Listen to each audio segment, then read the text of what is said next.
எனதன்பு TNPSC மற்றும் UPSC மாணவர்களுக்கு aim TN மற்றும் ஏஐசிஎஸ்எஸ்சி யூடியூப் சேனல்கள் சார்பாக எனது அன்பு கலந்த வணக்கங்கள்.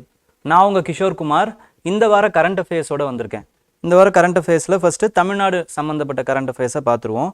ஃபஸ்ட்டு தமிழ்நாடு சம்மந்தப்பட்ட கரண்ட் அஃபேர்ஸில் என்ன இருக்குன்னா, one stop centre in Tamil Nadu to bring schemes at doorstep of persons with disability.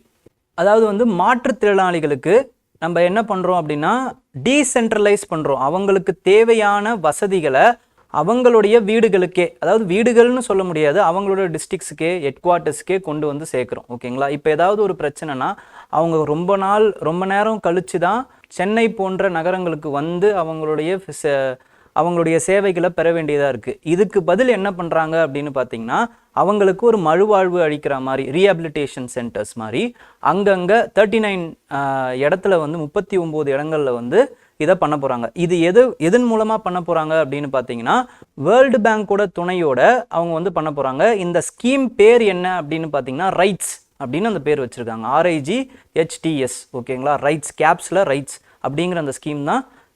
இதுக்கு அடியில் தான் வந்து என்ன பண்ணுறாங்கன்னா, டீசென்ட்ரலைசேஷன் பண்ணி அவங்களுடைய சேவைகளை அந்தந்த ஊர்களில் அவங்களுக்கு கிடைக்கிற மாதிரி, மாற்றுத்திறனாளிகளுக்கு கிடைக்கிற மாதிரி பண்ண போகிறாங்க. ஓகேங்களா? அப்போ கொஸ்டின் எப்படி வரும் இதில் அப்படின்னு பார்த்தீங்கன்னா, ரைட்ஸ் எது சம்மந்தப்பட்டது அப்படிங்கிறது தான். அவ்வளோதான், வேறு எதுவும் வராது. இல்லைனா ரைட்ஸ் வந்து யார் வந்து லான்ச் பண்ணா, with respect to state governments யாரோட துணை கொண்டு லான்ச் பண்ணாங்க அப்படின்னு வரும். வேர்ல்டு பேங்க் அப்படின்னு நம்ம எழுதணும். ஓகேங்களா?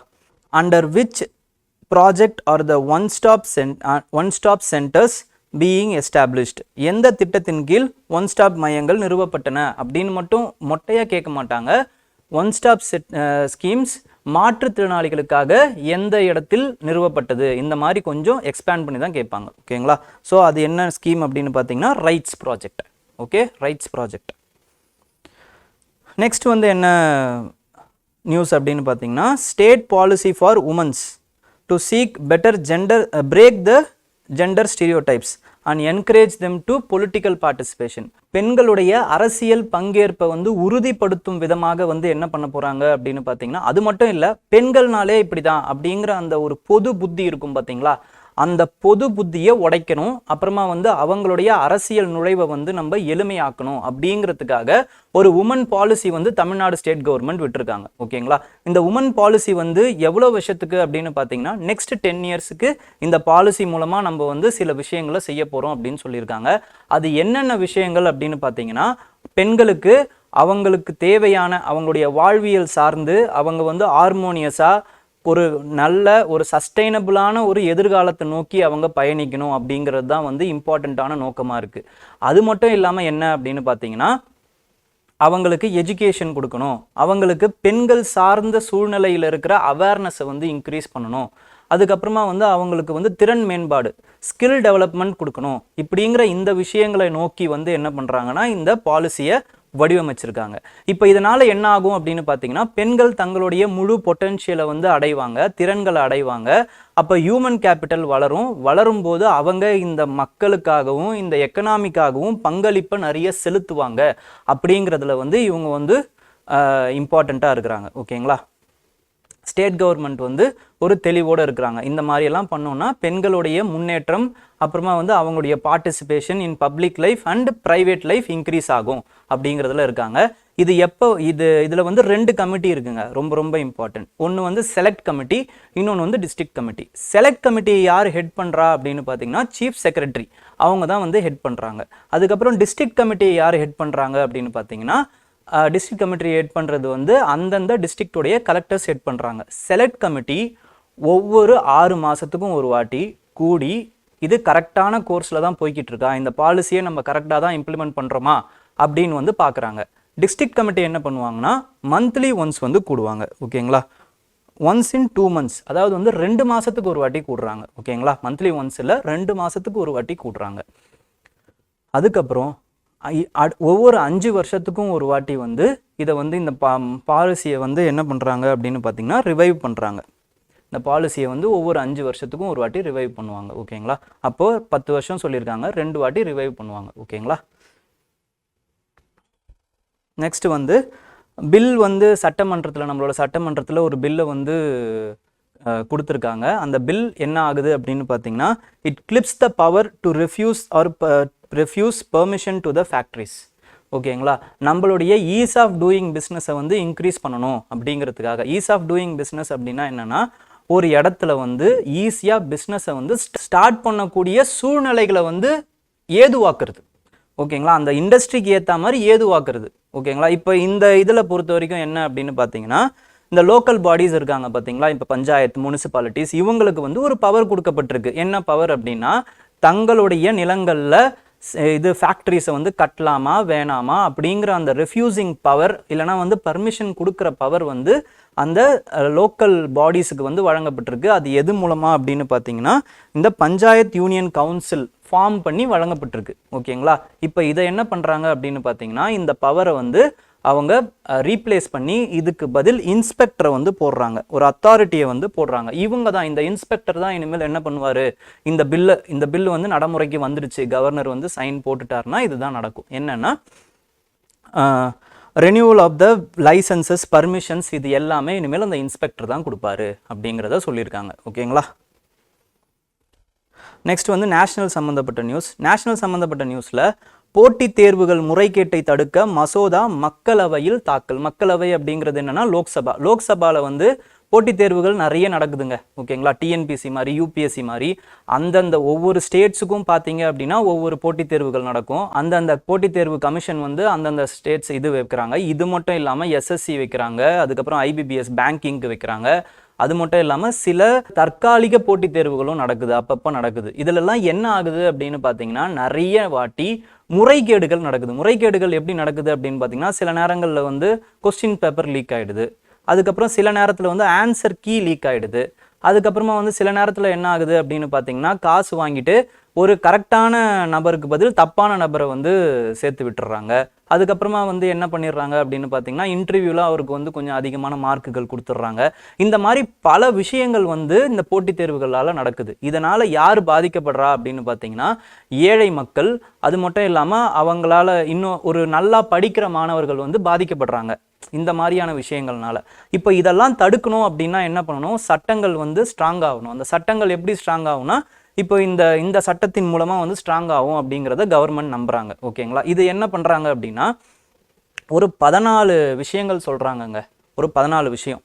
ஓகேங்களா, இந்த தேர்வுகள் நடத்தப்படும் நிறுவனங்கள் இல்லை நடத்தப்படும் இடங்களில் நடத்தப்பட்ட நபர்கள் இந்த மாதிரியான 14 விஷயங்களை பண்ணாங்க அப்படின்னா அது எல்லாமே வந்து அஃபென்சஸ் அப்படின்னு வந்து இந்த விஷயம் தெளிவாக வரையறுக்குது. ஓகேங்களா, அந்த 14 அஃபென்ஸில் என்னென்னலாம் இம்பார்ட்டன்ட் அஃபென்ஸ்னால், லீக்கேஜ் ஆஃப் த கொஸ்டின் பேப்பரை தெரிஞ்சே லீக் பண்ணுறது, ஆன்சர் கீயை தெரிஞ்சே லீக் பண்ணுறது, அதுக்கப்புறமா வந்து நான் ஆத்தரைஸ்டு பர்சன்ஸ் வந்து இந்த ஓஎம்ஆர் அப்படின்னு சொல்லுவாங்க. நீங்கள் வந்து குறிப்பீங்க, டிஎன்பிசியில் கூட என்ன பண்ணுவீங்க அப்படின்னு பார்த்தீங்கன்னா, ஒரு ஷீட் இருக்கும், அந்த ஷீட்டில் தான் நீங்கள் வந்து ஆன்சரை குறிப்பீங்க, ஏபிசிடிஇன்னு இருக்கும். அந்த ஓஎம்ஆரை வந்து அன்ஆத்தரைஸ்டு பர்சன்ஸ் வந்து எடுக்கிறது. ஸோ இந்த மாதிரி வந்து ஒரு 14 அஃபென்சஸ் இருக்குது. இது எல்லாத்தையுமே வந்து என்ன பண்ணுறாங்கன்னா, இது யார் பண்ணுறாங்களோ அவங்களுக்கு ஒன்று ஃபைன் போடுறாங்க, அப்படி இல்லைனா வந்து 5 வருஷம் சிறை, 10 லட்ச ரூபா ஃபைன், அப்படி இல்லைனா 3லேருந்து 5 வருஷம் வந்து சிறை அப்படின்னு சொல்லிடுறாங்க. ஓகேங்களா, அது மட்டும் இல்லாமல் இந்த பில்லில் செக்ஷன் 9ல் என்ன சொல்கிறாங்கன்னா, இந்த செக்ஷன்லாம் முக்கியம் இல்லைங்க, பட் வந்து சொல்கிறேன். ஓகேங்களா, இந்த செக்ஷன் 9ல் என்ன அப்படின்னு பார்த்தீங்கன்னா, இந்த அஃபென்சஸ் எல்லாம் வந்து காக்னசபிள் அஃபென்ஸ், அப்புறம் நான் பெயிலபிள் அஃபென்ஸ் அப்படின்னு சொல்லிடுறாங்க. நான் பெயிலபிள் அஃபென்ஸ்னால் நீங்கள் போயிட்டு கோர்ட்டில் தான் போயிட்டு பெயில் வாங்கணும். ஓகேங்களா, அப்போது தெரிஞ்சே நடக்கக்கூடிய குற்றங்கள். காக்னசபிள் அப்படின்னா என்னென்னா, உங்களுக்கு நினைவு தெரிஞ்சு பண்ணுற குற்றங்கள்னு அர்த்தம். ஓகேங்களா, இது வந்து ஆக்சிடென்டலாக நடக்கிற குற்றம் கிடையாது, காக்னசபிள் அஃபென்ஸ். அது மட்டும் இல்லாமல் இது நான் பெயிலபிள் அஃபென்ஸ் அப்படின்னு இதில் சொல்லியிருக்காங்க. ஓகே, அப்போ which of the following is not mentioned as an act of using unfair means in the public examination according to the Public Examination Prevention of Unfair Means Bill 2024. ஓகேங்களா, அப்போது leakage of question paper or answer key இது கிடையாதுங்க. ஓகேங்களா, authorised sharing of optical mark recognition response sheet, tampering with answer sheets, providing unauthorised solution during the exam public examination. அதாவது வந்து உங்களோட invigilator இருப்பார், அவர் வந்து என்ன பண்ணிடுவார் அப்படின்னு பார்த்தீங்கன்னா, இதுக்கு ஏ ஆன்சர், இதுக்கு பி தான் ஆன்சர், இப்படிலாம் சொல்லக்கூடாது. ஓகேங்களா, அதுவுமே தவறு தான்.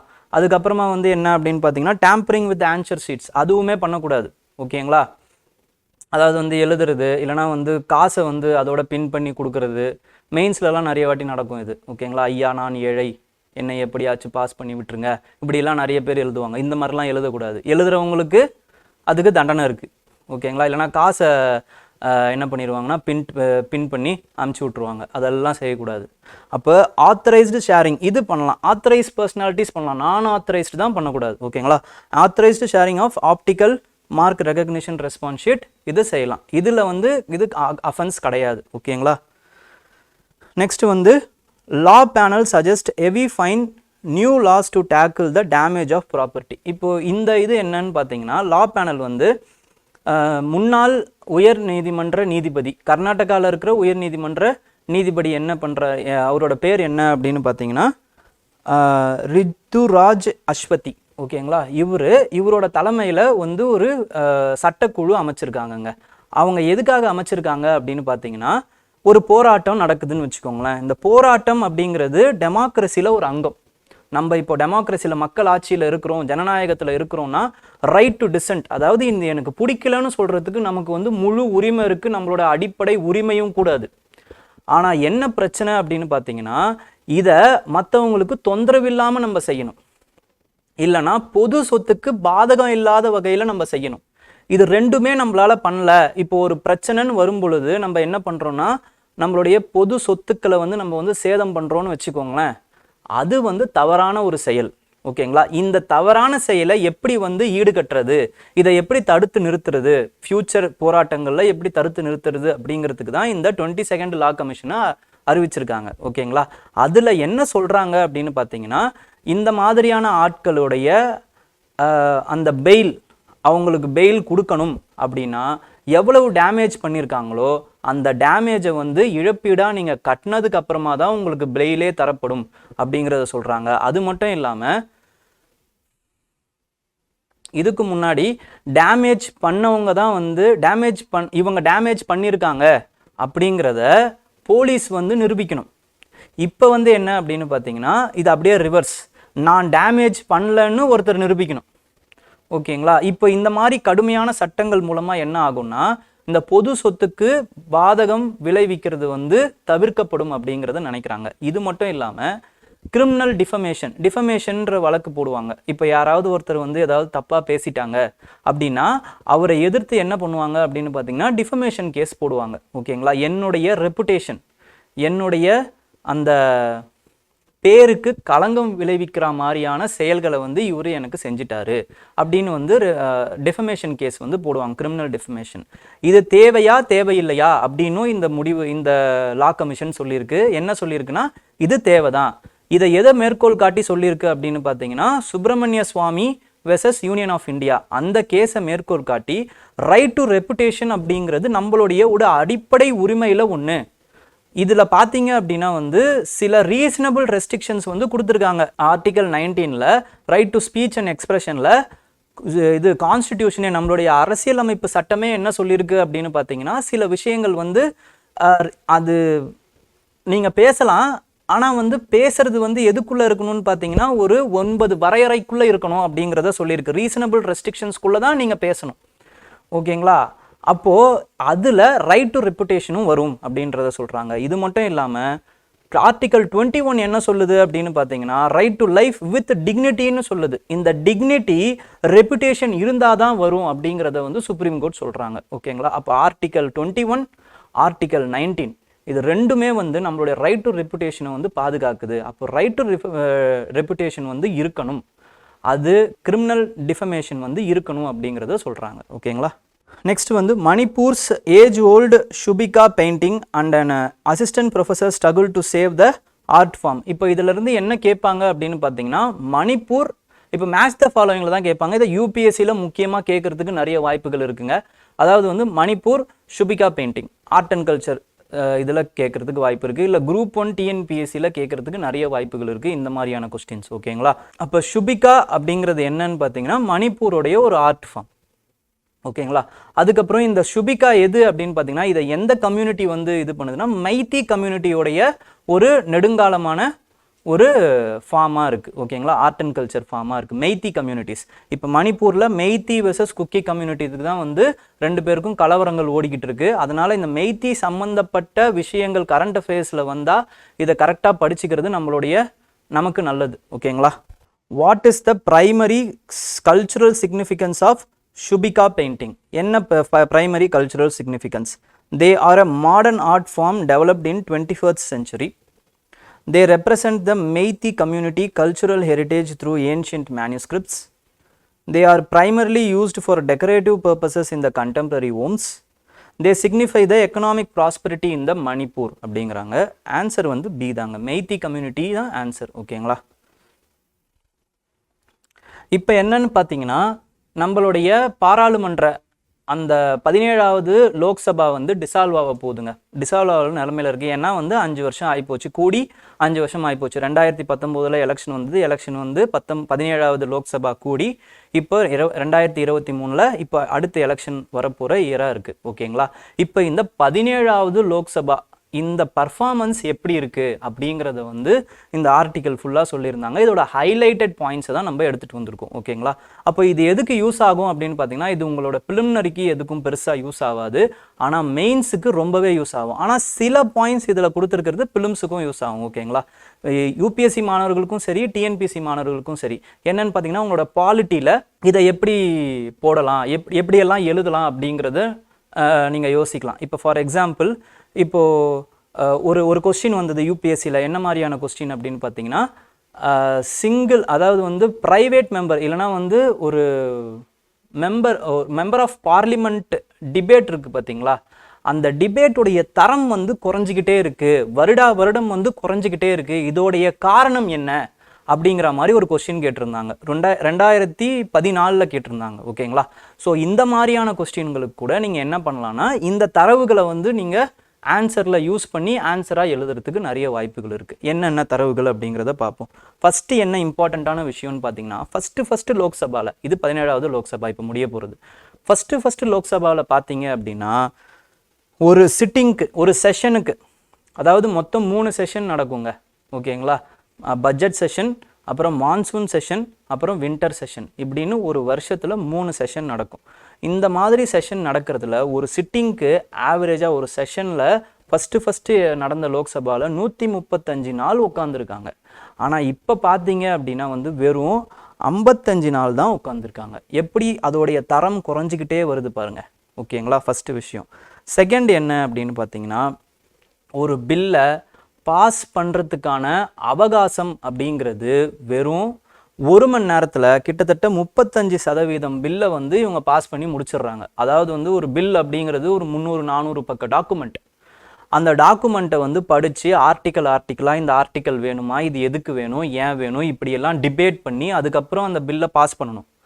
ஆனால் இந்த மாதிரி பாஸ் பண்ணாமல் அவங்க என்ன பண்ணிடுறாங்க அப்படின்னு பார்த்தீங்கன்னா, வெறும் 1 மணி நேரத்துக்குள்ளேயே 35% பில்களை வந்து இந்த மாதிரி பாஸ் பண்ணிடுறாங்க அப்படிங்கிறத சொல்கிறாங்க. ஓகேங்களா. இது 15வது லோக்சபாவில் அதிகமாக இருந்திருக்கு, 16வது லோக்சபாவில் இது கொஞ்சம் கம்மியாக இருந்திருக்கு, பட் 17வது லோக்சபாவில் திருப்பி இது அதிகமாகிருக்கு. ஓகேங்களா. அதே மாதிரி மொத்தமாக வந்து கோவிட் சுச்சுவேஷனில் 33 டேஸ் தான் வந்து இந்த 17வது லோக்சபாவில் 2020 வந்து அதுதான் ரொம்ப லோவஸ்ட்டு. இந்த 17வது லோக்சபாவில் எந்த வருஷம் லோவஸ்ட் அப்படின்னு பார்த்தீங்கன்னா 33 டேஸ். ஓகேங்களா. அதுக்கப்புறம் மொத்தம் எத்தனை பில்ஸை வந்து பாஸ் பண்ணியிருக்காங்க இந்த 5 வருஷத்தில் அப்படின்னு பார்த்தீங்கன்னா 179 பில்ஸை பாஸ் பண்ணியிருக்காங்க. இது எப்படின்னு பார்த்தீங்கன்னா, இது ஜென்ரலாக பாஸ் பண்ண வேண்டிய பில்ஸ், ஃபினான்ஷியல் பில்லை தவிர்த்து பார்த்தீங்க அப்படின்னா 179 பில்ஸை பாஸ் பண்ணியிருக்காங்க. அதுக்கப்புறம் எந்த மினிஸ்ட்ரியில் அதிகமாக பாஸ் பண்ணியிருக்காங்கன்னா, ஃபினான்ஸ் அண்ட் ஹோம் அஃபேர்ஸ் தான் வந்து கிட்டத்தட்ட வந்து 15%, 2 பேரும் சேர்ந்து 15% வந்து அவங்களோட பில்ஸை வந்து பாஸ் பண்ணியிருக்காங்க. ஓகேங்களா. நெக்ஸ்ட் வந்து என்ன அப்படின்னு பார்த்தீங்கன்னா, இந்த கமிட்டிஸுக்கு போரஸ் இது இருக்குது பார்த்தீங்களா, ஸ்க்ரூட்டனி, பார்லிமெண்ட்ரி கமிட்டி ஸ்க்ரூட்டனி பண்ண பில் வந்து பார்த்தீங்கன்னா வெறும் 16% தான். இது ஒரு பெரிய பிரச்சனையாகவும் சொல்லிட்டு இருக்காங்க. என்னன்னா, 17வது லோக்சபாவில் ரொம்ப கம்மியாக தான் கமிட்டி ஸ்டேஜுக்கே போச்சு அப்படிங்கிறாங்க. இப்போது ஒரு பில்லை பாஸ் பண்ணுறதுன்னு பார்த்தீங்கன்னா 5 ஸ்டேஜுங்க. இந்த 5 ஸ்டேஜ் என்ன அப்படின்னா வந்து ஃபஸ்ட்டு ஏதோ ஒரு ஹவுஸில் வந்து அந்த பில்லை வந்து போடுவாங்க. இப்போ லோக்சபாலே ஒரு உதாரணத்துக்கு வச்சுக்கோங்க. லோக்சபாவில் ஃபஸ்ட்டு வந்து அந்த பில்லு போடுறாங்க. கன்சர்ன்டு மினிஸ்டரோ இல்லை ப்ரைவேட் மெம்பர் பில்லாக இருந்தால் ப்ரைவேட் மெம்பரோ அந்த பில்லை படிப்பார். ஓகேங்களா, அதுதான் ஃபஸ்ட்டு ரீடிங்னு சொல்லுவாங்க. அந்த பில்லோட டைட்டில் படிப்பாங்க, அதுக்கப்புறம் அது என்ன எய்ம்னு படிப்பாங்க, அப்புறம் கெசட்டில் போய் அது ஸ்டோர் ஆகிடும். செகண்ட் ரீடிங்கில் என்ன பண்ணுவாங்க அப்படின்னு பார்த்தீங்கன்னா, ஒன்று பார்லிமெண்ட்டே, அதாவது அந்த லோக்சபா அந்த ஹவுஸே வந்து என்ன பண்ணுவாங்கன்னா அந்த பில்லை ஃபுல்லாகவே படித்து அதுக்கு டிபேட் பண்ணி இது வேணுமா வேணாமா அப்படிங்கிறது ஃபஸ்ட்டாக சொல்லுவாங்க. அப்படி இல்லைனா கமிட்டி ஸ்டேஜ், செலக்ட் கமிட்டிக்கு, அதாவது வந்து வெறும் அந்த ஹவுஸில் இருக்கிற கமிட்டிக்கு மட்டும் கொண்டு போவாங்க. அப்படி இல்லைனா 2 ஹவுஸும் சேர்ந்து ஜாயிண்ட் கமிட்டி அப்படின்னு சொல்லுவாங்க. அந்த 2 பேரும் சேர்ந்து அந்த பில்லை வந்து அந்த கமிட்டி ஸ்டேஜுக்கு கொண்டு போவாங்க. அப்படி இல்லைனா பப்ளிக் ஒப்பீனியனுக்கு அந்த பில்லை கொண்டு போவாங்க.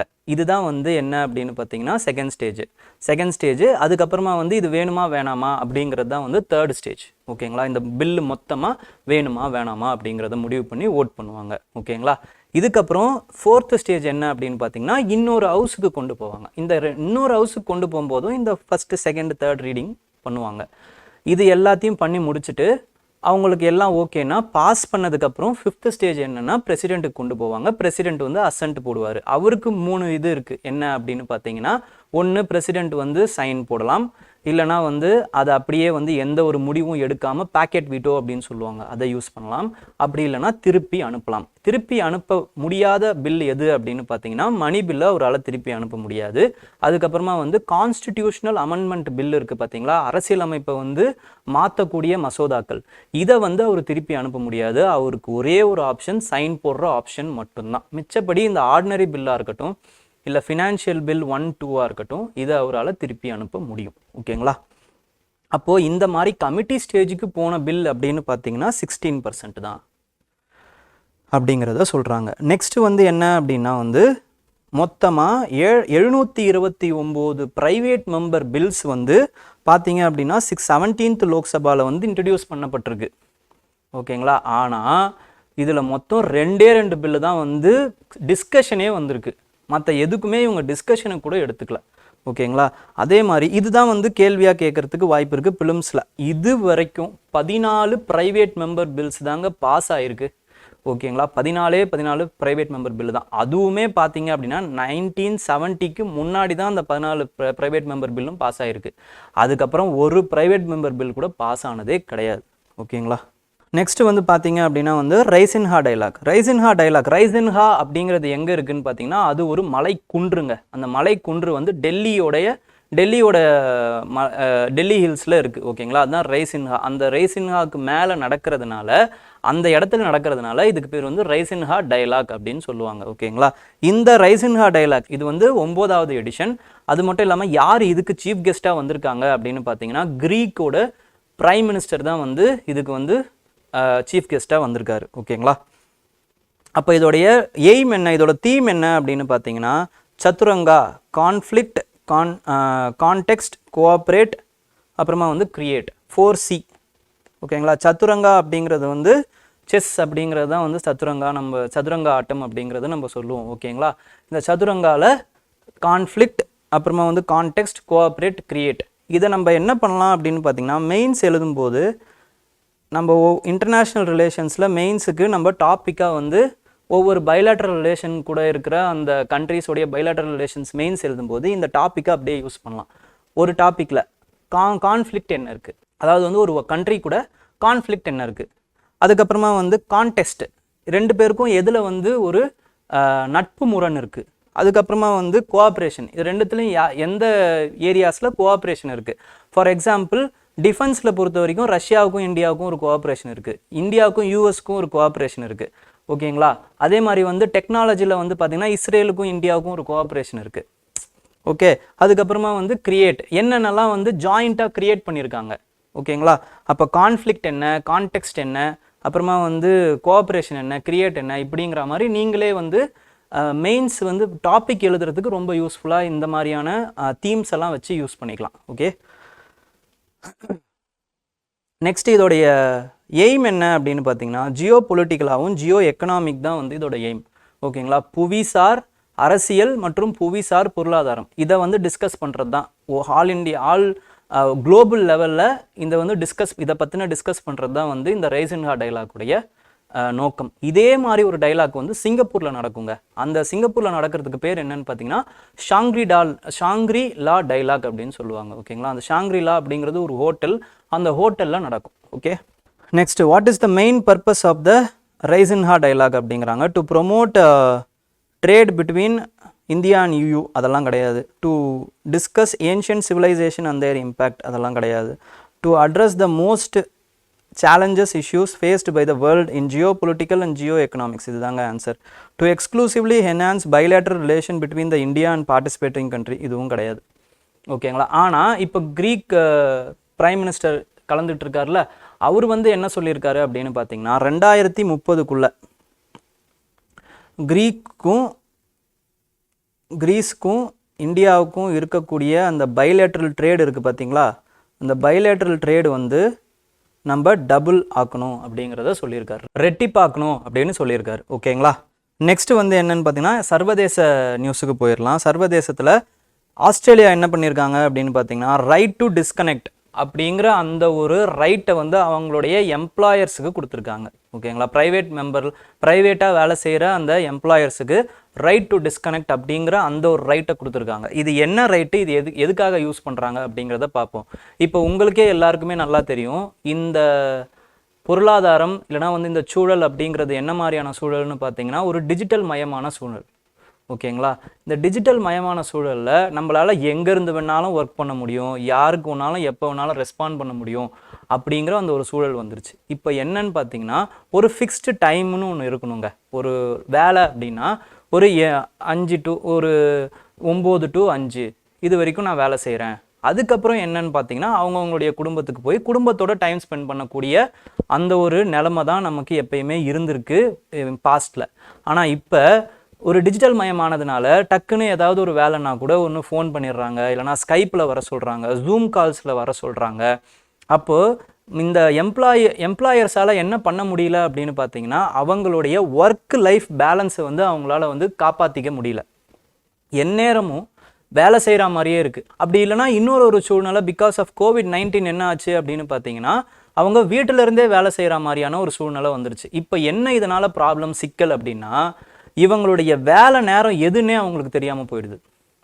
அப்போது அவங்களுக்கு அலாட் பண்ண இந்த 8 மணி நேரத்தை விட அதிகமாக இவங்க உழைக்கிற மாதிரியான ஒரு சூழல்கள் வர ஆரம்பிக்குது அப்படிங்கிறத சொல்கிறாங்க. ஓகேங்களா, அப்போது அந்த வேலை நேரங்களை தவிர மற்ற நேரத்தில் வேலை சம்பந்தமாக ஏதாவது ஒரு கேள்வி கேட்டால் கூட அவங்க ரிப்ளை பண்ண தேவையில்ல.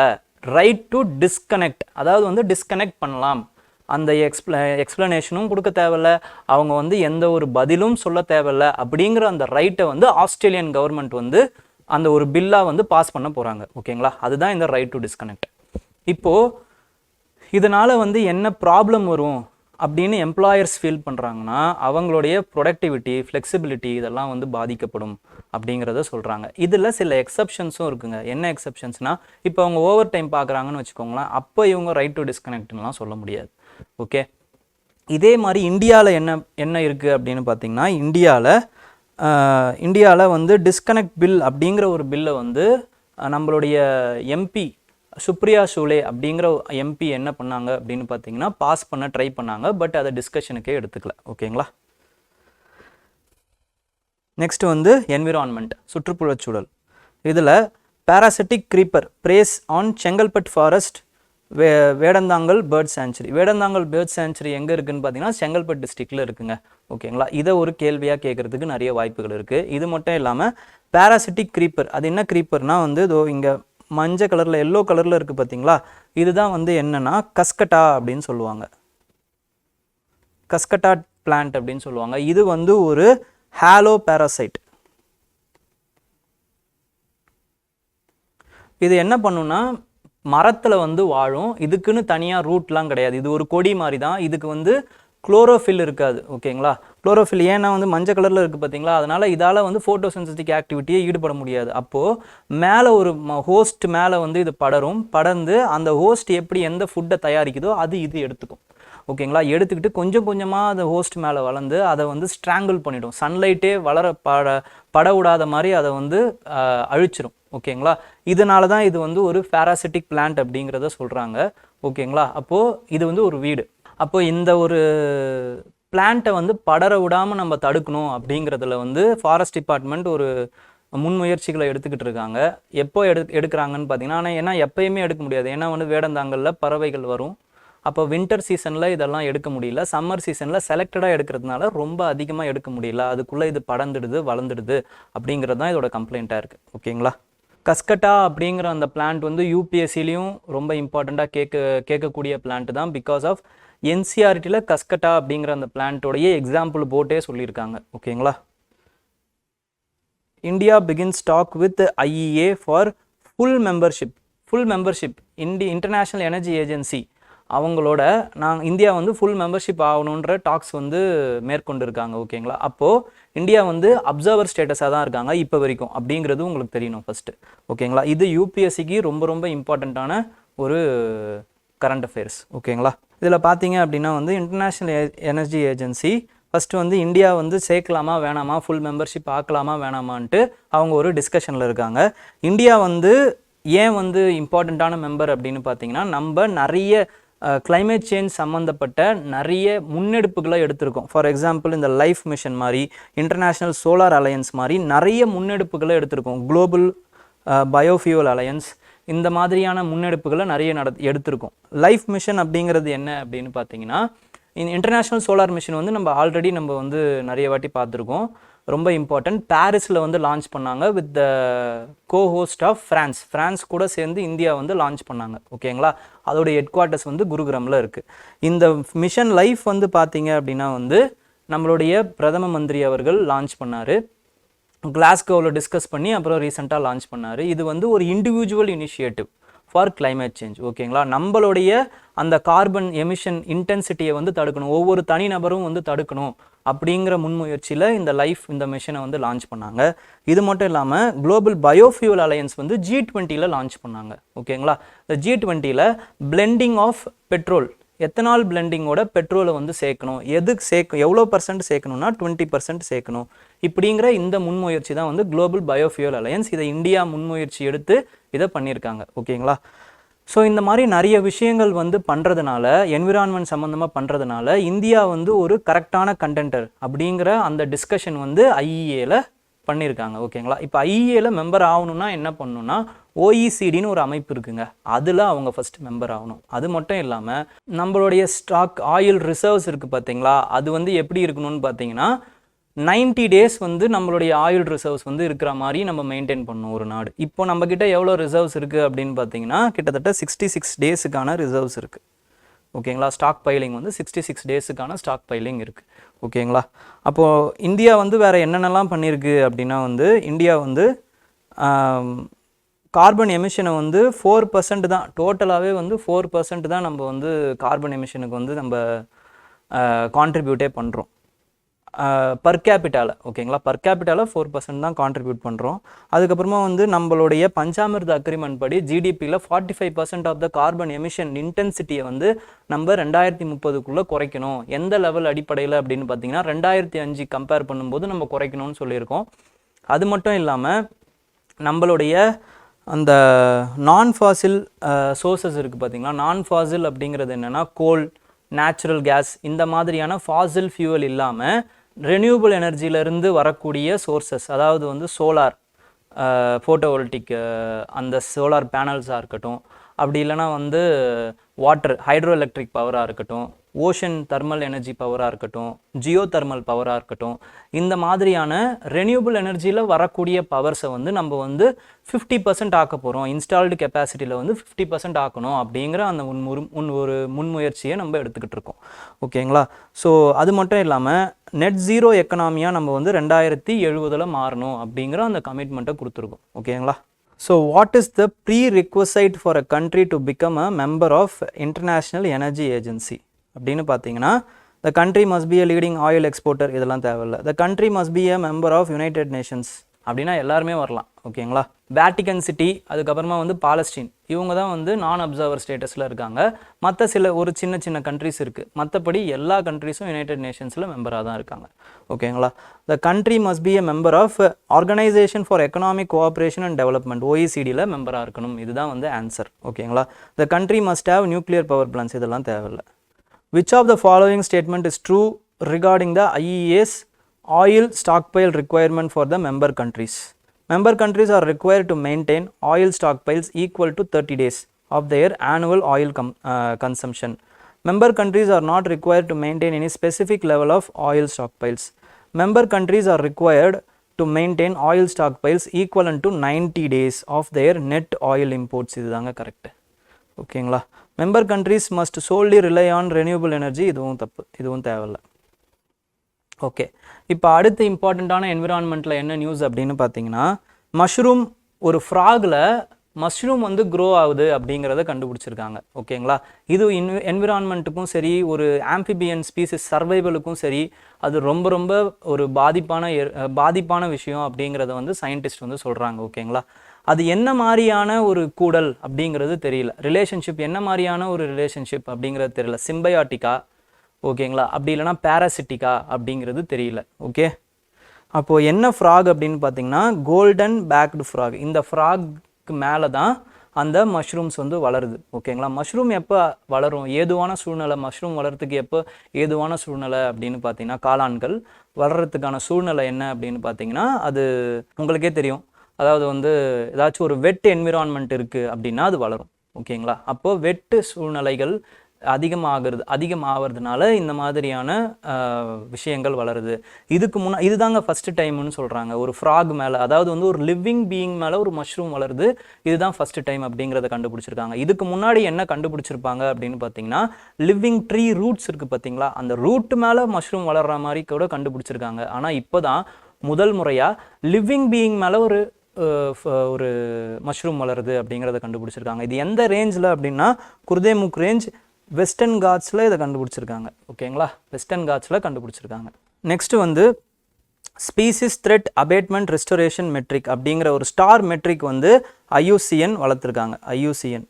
IUCN வந்து இன்ட்ரடியூஸ் பண்ணியிருக்காங்க. அதாவது வந்து என்னென்னா, இப்போ ஒவ்வொருத்தரும் கவர்மெண்ட்லேருந்து, கார்ப்பரேட்லேருந்து, NGOs தன்னார்வலர்கள்லேருந்து எல்லாருமே இயற்கையை பாதுகாக்கணும், அதுக்கப்புறமா வந்து பல்லுயிர் பெருக்கத்தை வந்து பாதுகாக்கணும், பயோடைவர்சிட்டியை பாதுகாக்கணும் அப்படின்ட்டு வந்து நிறைய முன்முயற்சிகளை எடுத்துக்கிட்டு இருக்காங்க. இந்த முன்முயற்சிகளுக்கு என்ன மாதிரியான பெனிஃபிட்ஸ், என்ன மாதிரியான ஒரு ரிட்டர்ன்ஸ் கிடச்சிருக்கு அப்படிங்கிறத மெஷர் பண்ணுறாங்க. யார் மெஷர் பண்ணுறாங்கன்னா IUCN மெஷர் பண்ணுறாங்க. எதை வச்சு அப்படின்னு பார்த்தீங்கன்னா, இந்த ஸ்டார் மெட்ரிக்ஸை வச்சு மெஷர் பண்ணுறாங்க. ஓகேங்களா. இவ்வளோதாங்க இதோடைய டிஸ்கிரிப்ஷன். அப்போ இதை எப்படி கேட்பாங்கன்னா, ஸ்டார் மெட்ரிக் இன்ட்ரடியூஸ்ட் பை, அவ்வளோதான், IUCN, அந்த மாதிரி நிறைய ஆர்கனைசேஷன்ஸ் வச்சு, WWF இந்த மாதிரி வச்சு கேட்பாங்க. ஓகேங்களா. ஸோ இதே மாதிரி பிலிம்ஸில் 2023 பிலிம்ஸில் ஒரு கேள்வி கேட்டிருக்காங்க. என்னென்னா, invasive species specialist group that develops global invasive species database belong to which one of the following organization அப்படின்ற ஒரு கேள்வி கேட்டிருக்காங்க. அதோடைய ஆன்சரும் பார்த்தீங்கன்னா International Union for Conservation of Nature, IUCN தான் ஆன்சர். ஓகேங்களா. இந்த மாதிரி தான் 4 ஆப்ஷன் இதே மாதிரியே கொடுப்பாங்க. Star metrics which is to recalibrate the importance of governmental individual measures, who is introduced it, யார் வந்து இதை இன்ட்ரடியூஸ் பண்ணாங்க அப்படிங்கிற மாதிரி கேட்பாங்க. ஓகேங்களா. ஸோ எக்கனாமி, பொருளாதாரத்தில் பார்த்தீங்க அப்படின்னா ரொம்ப இம்பார்ட்டண்ட்டான ஒரு FDI பாலிசி ஒன்று இன்ட்ரடியூஸ் பண்ணியிருக்காங்க ஃபெப்ரவரியில். அது என்ன அப்படின்னா வந்து 100% FDI வந்து ஸ்பேஸ் செக்டாரில் அலோவ் பண்ணுறாங்க. ஓகேங்களா. அப்போது 100% FDI பாலிசி இந்த 2023 ஒரு ஸ்பேஸ் பாலிசி வந்து இந்தியன் ஸ்பேஸ் பாலிசி அப்படிங்கிற ஒரு பாலிசியை வந்து வெளியிட்டாங்க இந்தியன் கவர்மெண்ட். அதன் அடிப்படையில் என்னன்னு பார்த்தீங்கன்னா, இந்தியன் ஸ்பேஸ் பாலிசியை பொறுத்த வரைக்கும் நம்ம தனியார் பார்ட்டிசிபேஷனை ப்ரைவேட் பார்ட்டிசிபேஷனை ஊக்குவிக்கணும் அப்படிங்கிற அந்த ஒரு முன்முயற்சியை சொல்லியிருப்பாங்க. அது மட்டும் இல்லாமல் நிறைய கொலாபரேஷன்ஸ், நிறைய ஸ்பேஸ் ரிலேட்டடான கொலாபரேஷன்ஸ் வந்து பண்ணணும் அப்போ தான் வந்து ஸ்பேஸ் வந்து நிறைய வளரும், ஸ்பேஸ் செக்டார் வந்து வளரும், அதுக்கேற்ற மாதிரியான ஊக்குவித்தல் வந்து நிறைய இருக்கணும் அப்படிங்கிறது வந்து இந்த ஸ்பேஸ் பாலிசியில் சொல்லியிருப்பாங்க. அந்த ஸ்பேஸ் பாலிசியின் அடிப்படையில் தான் என்ன பண்ணியிருக்காங்க அப்படின்னு பார்த்தீங்கன்னா எஃப்டிஐ பாலிசி வந்து விட்டுருக்காங்க. ஓகேங்களா, எஃப்டிஐ பாலிசியில் 3 வகையாக விட்டுருக்காங்க. என்ன 3 வகை அப்படின்னா 74% ஒரு வகை, 49% ஒரு வகை, 100% ஒரு சில வகை. ஸ்பேஸ்லேயே 3ஆக பிரிச்சிருக்காங்க. அப்போ இந்த 74% எது அப்படின்னு பார்த்தீங்கன்னா இந்த சேட்டலைட்லாம் இருக்குது பார்த்தீங்களா, செயற்கைக்கோள்கள், இன்சான்ட்டு, இந்த மாதிரியான சேட்டலைட் இப்போ கூட ரீசெண்டாக விட்டாங்க. இந்த மாதிரியான சேட்டலைட்டை உருவாக்குறதுக்கு வந்து ப்ரைவேட் எஃப்டிஐயில் பார்த்தீங்க அப்படின்னா வந்து 74 வரைக்கும் ஆட்டோமேட்டிக் ரூட். அதுக்கு மேலே நீங்கள் இன்வெஸ்ட் பண்ணணும், 75, 80, 90, 100% நான் இன்வெஸ்ட் பண்ணணும்னா கவர்மெண்ட் ரூட் வழியாக தான் நீங்கள் போகணும். 49% எது அப்படின்னு பார்த்தீங்கன்னா லான்ச் வெஹிக்கல்ஸ் இருக்குது பார்த்தீங்களா, PSLV, GSLV, SLV, small vehicle அப்படின்னு ஸ்மால் லான்ச் வெஹிக்கல் அப்படின்னு சொல்லுவாங்க. இந்த மாதிரியான வெஹிக்கல்ஸில் உருவாக்குறது, அதில் வந்து 49% வரைக்கும் கொடுத்துருக்காங்க. இது மட்டும் இல்லாமல் ஸ்பேஸ் போர்ட்டை உருவாக்குறது, இப்போ ரீசெண்டாக கூட தூத்துக்குடியில் ஒரு ஸ்பேஸ் போர்ட் வந்து உருவாக்க போகிறாங்க. ஓகேங்களா, இந்த மாதிரியான ஸ்பேஸ் போர்ட்ஸை உருவாக்குறது, இதுக்கெல்லாம் அனுமதி பார்த்தீங்க அப்படின்னா வந்து 49% வரைக்கும் நீங்கள் தாராளமாக வந்து ஆட்டோமேட்டிக் ரூட்லேயே விட்டுக்கலாம், இன்வெஸ்ட் பண்ணிக்கலாம் அப்படிங்கிறத சொல்கிறாங்க. நெக்ஸ்ட் வந்து 100% எதுக்குன்னு பார்த்தீங்கன்னா இந்த சேட்டலைட் காம்போனன்ட்ஸ்லாம் இருக்குது பார்த்தீங்களா, அந்த காம்போனன்ட்ஸை வந்து தயாரிக்கிறதுக்கு சில இண்டஸ்ட்ரியல்ஸ் இருக்குது. அதெல்லாம் பார்த்தீங்கன்னா 100% வந்து எஃப்டிஐ பாலிசி வந்து விட்டுறாங்க. ஓகேங்களா. ஸோ நெக்ஸ்ட் வந்து science and technology. Science and டெக்னாலஜியில் sensors made for frozen smokes can detect toxic formaldehyde in houses and offices. Sensors, அதாவது வந்து ஃப்ரோசன் ஸ்மோக் அப்படிங்கிறது என்னென்னா ஏரோஜெல் அப்படின்னு சொல்லுவாங்க. ஓகேங்களா, இந்த ஏரோஜெல்லில் 99% வந்து ரொம்ப ஸ்பேஸ் தான் இருக்கும். ஓகேங்களா, அதுதான் வந்து உலகத்திலேயே பார்த்தீங்கன்னா வந்து லைட்டஸ்ட் சாலிடு காம்போனண்ட்டாக இருக்குது இந்த ஏரோஜெல். ஓகேங்களா, ஏன்னா ஏர் தான் இருக்கும், அதில் வேறு ஒன்றும் இருக்காது, ஆனால் சாலிடாக இருக்கும். ஓகேங்களா, அந்த ஏரை வச்சு ஜெல்லை வச்சு தயாரிக்கிறதுனால இது ஏரோஜெல் அப்படிங்கிறத சொல்கிறாங்க. இந்த 1930s ஃபஸ்ட்டு உருவாக்கியிருக்காங்க. ஓகேங்களா, இது என்னன்னு பார்த்தீங்கன்னா ஸ்பாஞ்ச் மாதிரி இருக்குங்க. இந்த ஸ்பாஞ்சை வச்சு என்ன பண்ணுறாங்கன்னா இந்த பிளாஸ்டிக், அதாவது வந்து இந்த ஹவுசஸில் இல்லைனா ஆஃபீஸஸ்லலாம் நம்ம வார்னிஷ் அடிப்போம். அந்த வார்னிஷ் மூலமாக வந்து ஃபார்மால்டிஹைடு அப்படிங்கிற அந்த வாலடைல் ஆர்கானிக் காம்பவுண்ட் வந்து வெளியே வரும். ஓகேங்களா, இந்த மாதிரியான அந்த ஃபார்மால்டிஹைடு வந்து எக்ஸ்போஸ் பண்ணும்போது நம்ம வந்து சுவாசிக்கும் பொழுது நமக்கு வந்து ஆபத்துகள் நிறைய இருக்குது. ரொம்ப ப்ரொலாங்டாக நம்ம வந்து சுவாசிச்சுக்கிட்டே இருக்கிறோம் அப்படின்னா கிட்டத்தட்ட கேன்சர் வர்றதுக்கு கூட நிறைய வாய்ப்புகள் இருக்குது அப்படிங்கிறத சொல்கிறாங்க. அப்போது இது அதிகமான அந்த லீக்கேஜை வந்து தடுக்கிறதுக்காக என்ன பண்ணுறாங்கன்னா இந்த ஏரோஜெல் ஃப்ரோசன் ஸ்மோக்கை வந்து யூஸ் பண்ணலாம் அப்படிங்கிறத கண்டுபிடிச்சிருக்காங்க. ஓகேங்களா. What is aerogel commonly referred as அப்படிங்கிறது லிக்விட் ஏரா, இல்லைனா வந்து சாலிட் க்ளவுடா, ஃப்ரோசன் ஸ்மோக்கா, ஐஸ் ஃபோமா அப்படின்னா frozen smoke is the answer. Next வந்து aerogel is known for its high thermal கண்டக்டிவிட்டியா, ஹை டென்சிட்டியா, ஹை தெர்மல் ரெசிஸ்டிவிட்டியா, ஹை ஒப்பாசிட்டியா அப்படின்னா high thermal resistivity. Thermal resistivity அதிகமாக இருக்கும் இதில். ஓகேங்களா. அப்புறம் வந்து ஸ்கீம்ஸ் பார்க்குறோம். ஸ்கீம்ஸில் பொறுத்த வரைக்கும் பார்த்தீங்கன்னா கேபினெட் வந்து இப்போ ரீசெண்டாக என்ன பண்ணியிருக்காங்கன்னா ஸ்கீம்ஸ் ஃபார் எம்எஸ்எம்இ இந்த ஃபிஷரி செக்டாரை வந்து அப்ரூவ் பண்ணியிருக்காங்க. அது பேர் என்ன அப்படின்னு பார்த்தீங்கன்னா பிரதான் மந்திரி மஸ்தய சம்பதா யோஜனா. மஸ்தய அப்படின்னா என்னென்னா வந்து மீன் அப்படின்னு அர்த்தம், மீன். ஓகேங்களா, மச்சாவதாரம் அப்படின்லாம் சொல்லுவாங்க இல்லைங்களா. அப்போ மஸ்தய சம்பதா யோஜனா, சம்பதானா வந்து ஃபுட் செக்டார் அப்படின்னு அர்த்தம். ஓகேங்களா, சம்பதா. ஓகேங்களா, பிரதான் மந்திரி மஸ்தய சம்பதா யோஜனா அப்படிங்கிற அந்த யோஜனாவுக்கு வந்து கேபினெட் வந்து அப்ரூவல் கொடுத்துருக்காங்க. இது வந்து பார்த்தீங்கன்னா கிட்டத்தட்ட வந்து 6000 கோடி இந்த இதுக்காக ஒதுக்கியிருக்காங்க. இது வெறும் கவர்மெண்ட் மட்டும் கொடுக்க போகிறது இல்லை, ப்ரைவேட் மெம்பர்ஸ், அது மட்டும் இல்லாமல் வேர்ல்டு ஆர்கனைசேஷன்ஸ், வேர்ல்டு பேங்க்கு, அதுக்கப்புறம் ஏஎஃப்டி, இந்த மாதிரியான எக்ஸ்டர்னல் ஃபினான்சிங் மூலமாகவும் இந்த 6000 ரூபாயை வந்து கலெக்ட் பண்ண போகிறாங்க. ஓகேங்களா. நெக்ஸ்ட் வந்து இதோட ஆப்ஜெக்டிவ் என்ன அப்படின்னு பார்த்தீங்கன்னா இந்த பிளாட்ஃபார்மை வந்து டிஜிட்டலைஸ் ஆக்குறது, ஃபார்மலைஸ் ஆக்குறது. ஓகேங்களா, அன்ஆர்கனைஸ்டு செக்டாரை வந்து ஃபார்மலைஸாகவும் டிஜிட்டலைஸாகவும் மாற்றுறது. செகண்ட் வந்து என்ன அப்படின்னு பார்த்தீங்கன்னா இன்ஸ்டிடியூஷனல் ஃபினான்சிங்க்கு வந்து இதுக்கு வந்து ஆக்சஸ் பண்ணுறது. இன்ஸ்டிடியூஷனல் ஃபினான்சிங்னா பேங்கிங் செக்டாரில் இவங்களுக்கு கடன் கொடுக்க வைக்கிறது. ஓகேங்களா. நெக்ஸ்ட் வந்து இவங்க குளோபல் வேல்யூ செயினில் இவங்களுடைய அந்த அவங்களுடைய வேல்யூஸை வந்து இணைக்கிறது. ஓகேங்களா, வேல்யூ செயினில் இவங்களுடைய அந்த சப்ளையை வந்து இணைக்கிறது. ஸோ இந்த மாதிரியான விஷயங்களை வந்து சொல்கிறாங்க. ஓகேங்களா. நெக்ஸ்ட்டு வந்து Arunachal பிரதேஷுங்க. ஏபிங்கிறது Arunachal Pradesh, achieves 98% connectivity of portable water அப்படின்னு அந்த ஸ்டேட்டுடைய சீஃப் மினிஸ்டர் வந்து சொல்லியிருக்காரு. ஓகேங்களா, காண்டு அப்படிங்கிறவர் தான் சீஃப் மினிஸ்டர். அவர் வந்து சொல்லியிருக்காரு. இது எதன் மூலமாக வந்து இந்த ஆப்ஜெக்டிவ்னு பார்த்தீங்கன்னா ஜல்ஜீவன் மிஷன் மூலமான ஆப்ஜெக்டிவ் இது. ஓகேங்களா, 2024க்குள்ள to provide safe drinking water.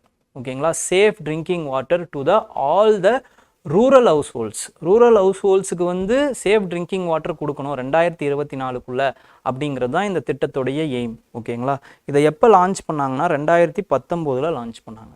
Okay, what is the key approach of Jal Jeevan mission to ensure the effective implementation அப்படின்னா employing a bottom up planning approach with local involvement. இதுதான் இதோடைய ஆன்சர். ஓகேங்களா, பாட்டம் அப் அப்ரோச், கீழேருந்து மேலே வந்து செயல்படுவாங்க.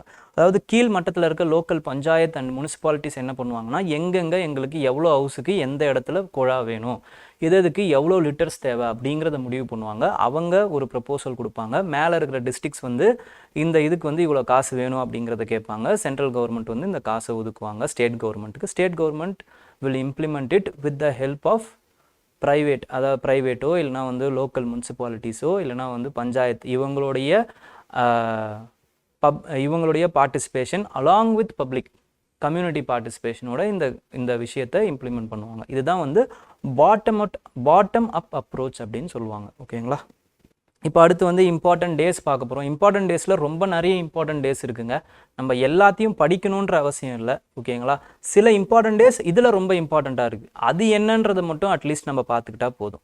ஓகேங்களா, first வந்து எதில் இம்பார்ட்டன்ட் டேஸ் பார்த்தீங்க அப்படின்னா இன்டர்நேஷ்னல் சைல்ட்ஹுட் கேன்சர் டே. இது வந்து February 15th வந்து நம்ம அனுசரிக்கிறோம். ஓகேங்களா, சைல்ட்ஹுட் கேன்சர் டே.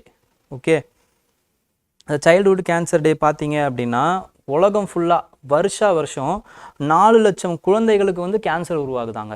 ஓகேங்களா, எந்த கண்ட்ரியில் அதிகம் அப்படின்னு பார்த்தீங்கன்னா டெவலப்பிங் கண்ட்ரியில் இருக்கக்கூடிய குழந்தைகளுக்கு தான் இது அதிகமாக வருது. ஓகேங்களா, நெக்ஸ்ட் வந்து வேர்ல்டு ஆந்த்ரோபாலஜி டே. ஆந்த்ரோபாலஜி டேனா மானுடேவியல் தினம் அப்படின்னு சொல்லுவாங்க. ஓகேங்களா, இந்த மானுடேவியல் தினம் அப்படிங்கிறது வந்து எப்பயுமே வந்து தேர்ஸ்டே இந்த February, தேர்ஸ்டே, ஒவ்வொரு தேர்ஸ்டேலையும் ஒவ்வொரு February மந்த்லையும் தேர்ஸ்டே எப்போ வருதோ அப்போ நம்ம வந்து இதை கொண்டாடுறோம். ஓகேங்களா, இதை யார் எஸ்டாப்ளிஷ் பண்ணது அப்படின்னு பார்த்தீங்கன்னா அமெரிக்கன் ஆந்த்ரோபாலஜிக்கல் அசோசியேஷன். அவங்க தான் ஃபஸ்ட்டு இதை கொண்டாடியிருக்காங்க.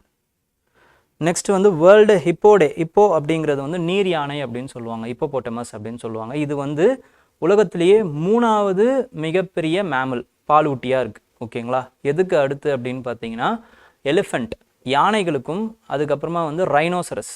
ஓகேங்களா, ரைனோசரஸுக்கும் அடுத்து இந்த ஹிப்போபோட்டமஸ் தான் இருக்குது. ஓகேங்களா, இதோடைய டே வந்து February 15 நம்ம கொண்டாடுறோம். ஓகேங்களா, அப்புறம் வந்து வேர்ல்டு பேங்கோலின் டே. பேங்கோலின் டே ஏன் இம்பார்ட்டன்ட்னா இப்போ ஒரு சப்ஸ்பீசிஸை கண்டுபிடிச்சிருக்காங்க. இது வரைக்கும் 8 ஸ்பீசிஸ் தான் இருந்தது. ஏஷியன் ஸ்பீசிஸ், அப்புறமா வந்து ஆஃப்ரிக்கன் ஸ்பீசிஸு 2 ஸ்பீசிஸும் சேர்த்து 8 ஸ்பீசிஸ் தான். இப்போ வந்து பார்த்தீங்க அப்படின்னா ஏஷியன் ஸ்பீசிஸில் இன்னொரு 9வது ஸ்பீசிஸை கண்டுபிடிச்சிருக்காங்க.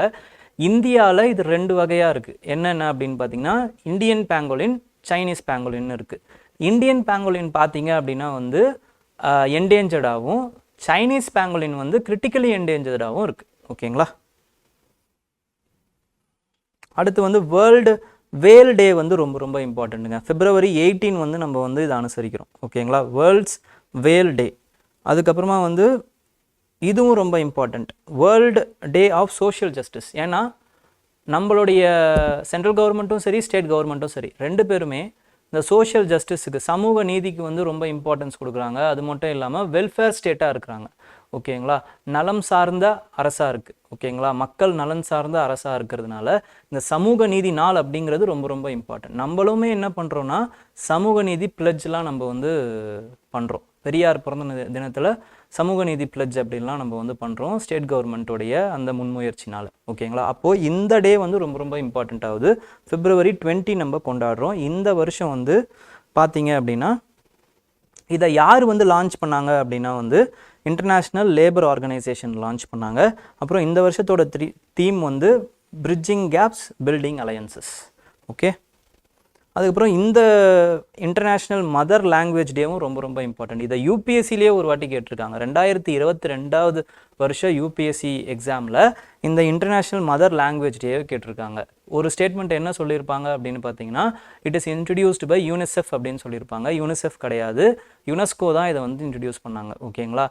அதுக்கப்புறமா வந்து அடுத்த ஸ்டேட்மெண்ட் வந்து என்ன இருந்துச்சு அப்படின்னா வந்து, பங்களாதேஷ் அவங்களுடைய கான்ஸ்டிடியூஷன் அசம்பிளியில் பெங்காலை வந்து அவங்களுடைய தேசிய மொழியாக அறிவிக்கணும்னு முயற்சி பண்ணாங்க அப்படின்னு இன்னொரு ஸ்டேட்மெண்ட் இருந்துச்சு. ஓகேங்களா. அது இதுக்கு சம்மந்தம் கிடையாது. ஆனால் இந்த மதர் லாங்குவேஜ் டேவை வந்து உருவாக்குறதுக்கான ஒரு முக்கியமான காரணியாக வந்து பங்களாதேஷ் தான் இருந்திருக்காங்க. அவங்களோட இனிஷியேட்டிவில் தான் இதை பண்ணியிருக்காங்க. ஓகேங்களா.